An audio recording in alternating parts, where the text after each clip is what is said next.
2014. आता ह्या कॅलेंडरचं निरीक्षण करायचं ऑगस्ट महिन्याचं आणि त्याच्यानंतर तुम्ही या प्रश्नांची उत्तर मला द्यायची. आता बघा, ऑगस्ट महिन्यात किती दिवस आहेत? आता पहिला प्रश्न आहे, ऑगस्ट महिन्यात किती दिवस आहेत? करा बरं निरीक्षण. किती दिवस आहेत ऑगस्ट महिन्यात? किती?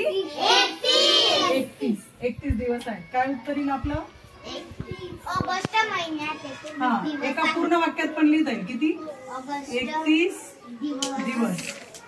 आता पुढचा प्रश्न, या वर्षी स्वातंत्र्य दिन कोणत्या वारी येतो? कोणत्या वारी आला बरं? 15 ऑगस्ट. स्वातंत्र्य दिन कुठे बरं?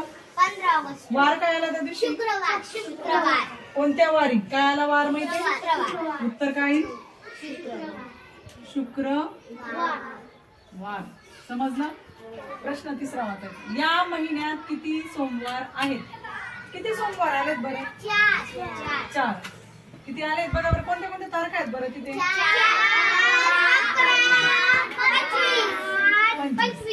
4, 11, 18, 25. म्हणजे या महिन्यात किती सोमवार आहेत मग? 4. काय उत्तर आलं? 4. गुरुवारी कोणकोणत्या तारखा आहेत? गुरुवार बघा कुठे?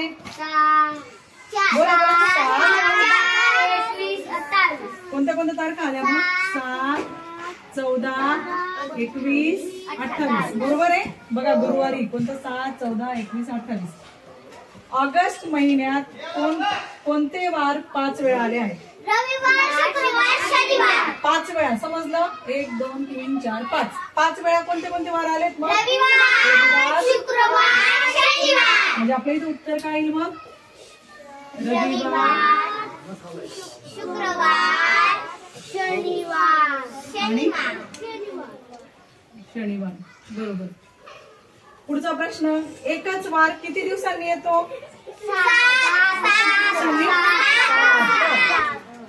एकच वार किती दिवसांनी येतो? 7. समजलं तुम्हाला? कॅलेंडरच्या प्रश्नांची उत्तरे कशी द्यायची, कशी निरीक्षण करायचे समजलं सगळ्यांना? आता लिहून घ्या.